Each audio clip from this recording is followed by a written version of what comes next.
నేర్చుకోండి, లక్షల్లో సంపాదించండి. Quality thought Madhapur, Ameerpet, USA. Sanjana గారితో బాగుండే ఎలా అనిపించింది? నాకు చాలా హ్యాపీ అన్న. మా అమ్మ నన్ను ఎంత హ్యాపీగా ఫీల్ అయ్యారో తెలియదు కానీ నేనైతే ఫుల్ హ్యాపీ. బికాస్ వాడిని నేను నా దగ్గర కూర్చోబెట్టుకుని వాడు తలనొప్పి వస్తే నేను ఆయిల్ పెట్టేవాడిని, షూట్కి వెళ్ళేసి అలసిపోయి వచ్చి పడుకునేవాడు. కాళ్ళ నొప్పులు పుడుతున్నాయంటే నేను నొక్కుంటా తెల్లారులైనా కూర్చునేవాడు. అలాంటిది నా తమ్ముడిని కూర్చోబెట్టుకొని హెడ్ మసాజ్ చేస్తాను, నా కళ్ళ ముందు నీళ్ళు తిరిగాయి. ఓకే, నా తమ్ముడిని నాతో నేను ఎలా చూసుకుంటానో అమ్మ అలా చూసుకుంటుంది, చాలు, అందుకే అంతకుమించి ఏం కావాలని లిటరలీ మా అమ్మ నాన్న ఇమ్ము నామినేషన్లో లేనప్పుడు సంజన గారికి వేస్తారు. అవునా? మొన్న ఫోన్ చేసి ఈ వీక్ లేడు మా నామినేషన్లో అని చెప్పేసి అంటే, అయితే ఓకే సంజన గారికి వేస్తానులే అని చెప్పేసి ఫోన్ పెట్టేసి స్క్రీన్ షాట్ పెట్టింది మా అమ్మ నాకు, సంజన గారికి వేసాను చూడు అని. కానీ నామినేషన్లో చాలా వారాలు లేడు. లేడు.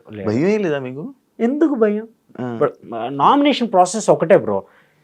మన ఇద్దరం హౌస్లో ఉన్నాం, నాకు నీలో ఒక క్వాలిటీ నచ్చలేదు, వీకెండ్కి వచ్చేపాటికే నాకు ఈ క్వాలిటీ నీలో నచ్చలేదు, సో మార్చుకోమని నామినేట్ చేస్తున్నాను.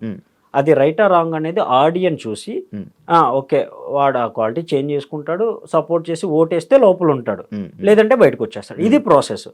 సో 9 వారాలు లేదా 10 వారాలు నా తమ్ముని ఎవరో నామినేట్ చేయలేదంటే హీస్ పర్ఫెక్ట్ అనే కదా.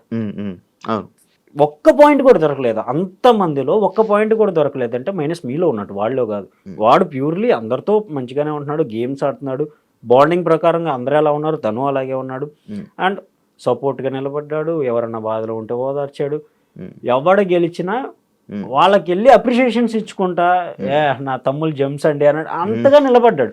ఇప్పుడు మినిమం మనం గెలవకుండా పక్కన వాళ్ళు గెలిస్తే మినిమం అన్న ఫేస్లో కనపడదు, మనకు మిస్ అయింది ఆ ఫీలింగ్ చాలా మందిలో చూస్తాం. బట్ నా తమ్ముళ్ళు అది నాకు కనపడలే. వాడు ఎంజాయ్ చేస్తాడు, ఎవడ గెలిస్తే ఏంటి వాడు గెలిచాడు, అది ఫీల్ ఎంజాయ్ చేస్తాడు. సో నాకు అది హ్యాపీయే కదా. అండ్ మరోవర్ ఆడియన్కి కూడా అదే చాలా బాగా కనెక్ట్ అయింది కూడా. 9 వారాలు 10 వారాలు నామినేషన్ లేకుండా ఒక్కసారిగా రాగాలని ఇన్ని వారాలు మన ఎంటర్టైన్ చేసిన వాడికి ఒక ఓటేస్తే ఏమైందని చెప్పేసి అందరూ వేయటం స్టార్ట్ చేశారు.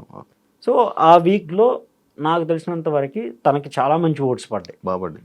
అంటే అన్ని వీక్స్ యాక్చువల్లీ బిగ్ బాస్ చరిత్రలో అన్ని వారాలు నామినేషన్లో లేని పర్సన్ సడన్ గా నామినేషన్ వచ్చి ఎలిమినేట్ అయినోలే ఉన్నారు కానీ ఎవరు లేరు. లిటరలీ ఆర్గానిక్ గా వచ్చిన కొంతమంది ఫ్యాన్స్ నాకు మెసేజెస్ అన్నా వచ్చేస్తాడన్నా, అంత ఎంటర్టైన్మెంట్ నాకు తెలిసి ఇంకా బిగ్ బాస్ లో అంత ఎంటర్టైన్మెంట్ చేసేవాళ్ళు నాకు తెలిసి ఎవరో కనపడలేదన్నా, చూద్దాం రాకపోతే బాగుండన్నా, ఇలా మెసేజ్ చేసిన వాళ్ళు చాలా మంది ఉన్నారు. కొంతమంది అంటే మనం అంటే పడిన వాళ్ళు కూడా వచ్చేస్తాడు చూడు మీ వాడు, ఇంకేముందలే సర్దుకోండి, నాకు తెలుసు బ్రో ఎంటర్టైన్మెంట్ చేయడానికి తప్ప మీరు దేనికి, ఇలా వచ్చిన మెసేజ్ కూడా చాలా ఉన్నాయి. సో నేను జస్ట్ చూసి వదిలేసి మన ప్రయత్నం మనం చేద్దాం. ఆడియన్కి నిజంగా నచ్చితే ఉంటాడు, నచ్చలేదు అనుకో ఓకే, నువ్వు నచ్చని పర్సన్ నువ్వు లోపల ఉన్నా వేస్టే, బయటకు వచ్చేసాయి, నేను రెండూ యాక్సెప్ట్ చేస్తా. సో అదేవిధంగా నేను చూస్తూ ఉన్నా ఓటింగ్ ఎంత వస్తుంది, ఏ రివ్యూవర్స్ చెప్పేవాళ్ళు ఎలా ఉన్నాయి, బయట ఓటింగ్ జనాలు ఏమనుకుంటున్నారు, ఇవన్నీ గమనిస్తూ కూర్చున్నా తప్ప నా సైడ్ నుండి ఆఖరి మూమెంట్లో నైట్ 12 అవుతుంది అన్నప్పుడు తప్ప నేను ఓటు వేయలే. నైట్ 12 అయిపోయి ఈ ఓటు అయిపోద్ది ఈరోజు అన్నప్పుడు అప్పుడేసి నెక్స్ట్ డే కోసం ఎదురు చూసేవాడిని. ఆ నెక్స్ట్ డే కూడా రోజంతా ఎంత ఓటింగ్ వస్తుంది ఏంటి ఎలా ఉంది బయట ఎలా ఉంది, ఇవి నేను ఒక్కళ్ళని కూడా నాకు ఓటే నా తమ్ముడికి ఓటేయాలని అడగల, వెళ్ళిపోయి జనాల్లో నుంచునేవాడిని. నన్ను గుర్తుపడితే నా తమ్ముడు గురించి ఏమన్నా మాట్లాడితే అది పాజిటివ్ మాట్లాడుతున్నారు, నెగిటివ్ మాట్లాడుతున్నారు. నెగిటివ్ మాట్లాడితే ఓకే ఇలా అర్థం అవుతుందేమో ఆడియన్స్కి, లేదు పాజిటివ్ ఓకే నా తమ్ముడు గురించి కొంచెం మంచిగానే ఉంది చాలు, ఈ మంచి సపోర్ట్ ఉంటే చాలు, ఇలా ఫీల్ అయ్యానే తప్ప వాడు బయటకు వచ్చినా లోపల ఉన్నా వాడు ఎంటర్టైన్మెంట్ అనేది ఎక్కడ ఆపదు, కంటిన్యూ చేస్తానే ఉంటాడు. నువ్వే తమ్ముళ్ళ ఉన్నావు అన్నారు ఎవరు? నేను నువ్వే ఇప్పుడు ఏరు మనోడు పాయింట్లు వచ్చా? చిన్నోడే 96, 97. ఓకే చిన్నోళ్ళే. ఇంకా పాయింట్లు అన్నప్పుడే డౌట్ వచ్చింది, మార్క్స్ పాయింట్స్ అన్నారు చూసావా, అప్పుడే డౌట్. ఆ బ్యాచ్ 2012 నుంచి 10th బ్యాచ్ వాళ్ళకి పాయింట్స్ వేయడం స్టార్ట్ అయ్యింది. మీ ఊర్లో కుర్రోళ్ళు మంచి సపోర్ట్ చేస్తున్నారా? అందరు పన్నోళ్ళు ఉన్నారు ఎవరైనా? ఎవరు అలా మొత్తం అంటే మా జనరేషన్లో ఉన్న వాళ్ళందరూ ఆల్మోస్ట్ జాబ్స్ చేస్తున్నారు. మా తర్వాత జనరేషన్ వాళ్ళు మాకన్నా చిన్న వాళ్ళు వాళ్ళ పనులకి వెళ్తున్నారు. మాకన్నా మేము జాబ్ చేస్తున్నాం, వాళ్ళు ఇంకా ఏదైనా జాబ్ చేస్తున్నారు, వాళ్ళు పనులకు వెళ్తున్నారు. మోస్ట్ ఆఫ్ ది ఏమవుతుందంటే ఊర్లో ఎడ్యుకేషన్ చాలా, ఇప్పటికీ లిటరల్లీ ఎడ్యుకేషన్ చాలా తక్కువ. ఉన్న పనులకి వెళ్ళేసి ₹1 వస్తే ఏదైనా ఇల్లు కట్టుకుందాం, ఆడపిల్లలు ఉన్నారు పెళ్ళిళ్ళు చేసుకుందాం, అప్పులు తెచ్చుకుందాం, ఇలానే ఉన్నారు. సో దానివల్ల బట్ ఊర్లో సపోర్ట్ చాలా బాగుంది. లిటరల్లీ మా ఫ్రెండ్స్ వైజాగ్లో ఇలా అదర్ కంట్రీస్లో జాబ్ చేసేవాళ్ళు, వాళ్ళందరూ వాళ్ళు 24/7 వాళ్ళు లైవ్ చూసేవాళ్ళు. నేను పెట్టే స్టేటస్లు స్టోరీలు చూసి భలే ఆడుతున్నాడు రా, వాళ్ళ వైఫ్స్ చూస్తారంట బాగా. వీళ్ళు జాబులకి వెళ్ళిపోయినా సాయంత్రం వచ్చిన తర్వాత వాళ్ళే చూస్తున్నారు. వచ్చిన తర్వాత ఒకసారి అబ్రాడ్ తీసుకురా మీ తమ్ముడిని, మన వాళ్ళు ఇక్కడ చాలా మంది ఉన్నారు ఇలా. ఓకే, అబ్రాడ్లో కూడా నా తమ్ముడిని చూస్తున్నారు, ఎంజాయ్ చేస్తున్నారు అంటే నాకు ఫుల్ హ్యాపీ అనిపించింది. చాలా ఇంతకు మించి ఏం కావాలి, ఒక ఊరు నుండి వచ్చి ఇంత కష్టపడి ఇది కదా రియల్ సక్సెస్. డజంట్ మ్యాటర్ గెలుస్తాడా లేదా అనేది, అది ఆడియన్స్ వాళ్ళు నిజంగా తీసుకొచ్చి ఓకే వీడి పడ్డ కష్టానికి అది వర్తబుల్ అని అంటే వాళ్ళే ఇస్తారు. మనవాడు ఇండస్ట్రీకి వచ్చాక ఏమైనా అప్ అండ్ డౌన్ చూసాడా? ఇండస్ట్రీకి వచ్చాక కూడా ఉంటాయి అన్న. ఆల్మోస్ట్ సైడ్ క్యారెక్టర్స్ పడటం, రేపొద్దున స్టేజ్ ఎక్కుతావు అనగా ఈరోజు నీకు లేదు లేరా shoot, next time next week next షూట్లో చూద్దాం, ఇలాంటివి చాలా వచ్చాయి.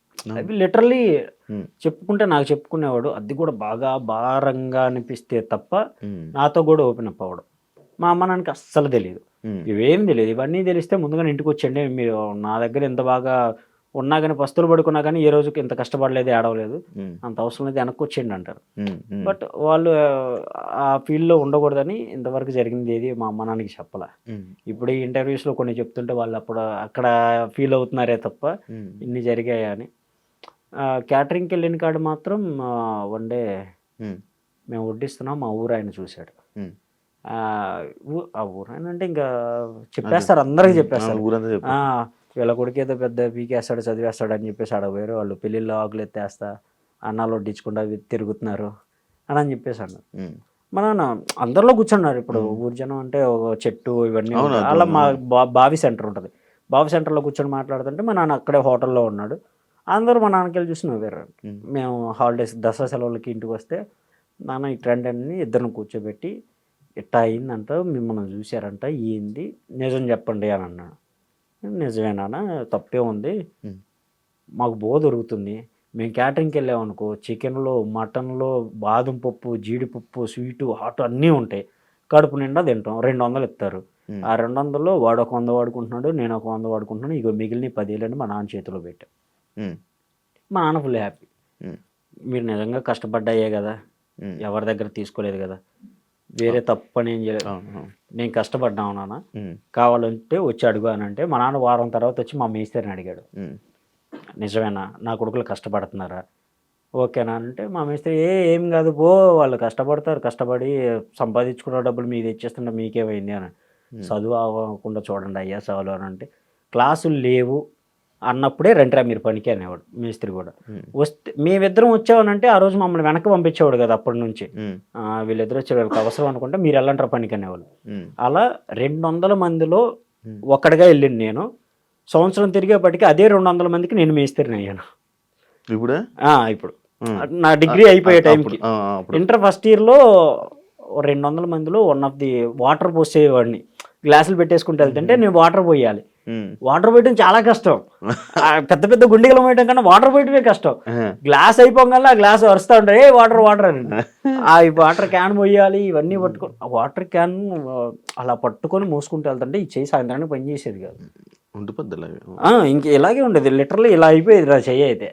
అంత కష్టమైనా కానీ 200 చేతిలో పడంగానే ఆ మేస్త్రి ఎవరైతే ఉన్నారో ఆ మేస్త్రికి ఎక్స్ట్రా మొత్తం అయిపోయిన తర్వాత కుర్రోళ్ళకి ఛాయ్ ఖర్చులు కానీ టిప్ ఇచ్చేవాళ్ళు, ఒక 200-300. దాంట్లో ₹10 వస్తే ఈ 200 పక్కకు పోతే ₹10 ఎక్స్ట్రా వచ్చిందని హ్యాపీగా ఫీల్ అయ్యాము మేము. అమ్మ ఈరోజు ఈ ₹10 ఖర్చు పెట్టుకుందాం, 200 దాచిపెట్టుకుందాం అనుకునేవాళ్ళం. సో అంత డౌన్ టు ఎర్త్ రావడం అనేది చాలా ఇదే. For more videos, please subscribe to iDream. Please subscribe to iDream. Please subscribe iDream. And please subscribe to iDream. For more videos, subscribe to iDream. please like, share and subscribe to the channel. Congratulations, iDream. Subscribe to iDream. Subscribe to iDream. So subscribe to iDream Media. ఐ డ్రీమ్కి iDream team అందరికీ huge congratulations. Please subscribe iDream Media. Please subscribe to iDream. Subscribe iDream. Please subscribe to iDream. iDream అంటే నా కళల ఛానల్ను subscribe చేసుకున్న నోరు తిరుగుతలేదు, మీరైతే గంట గుర్తు కొట్టండి. For more such videos, please subscribe to iDream. Subscribe to iDream. Please subscribe to iDream. Please subscribe iDream Media. Please do subscribe to iDream. Please subscribe to iDream Media. For best entertainment and information please subscribe I dream. And don't forget to subscribe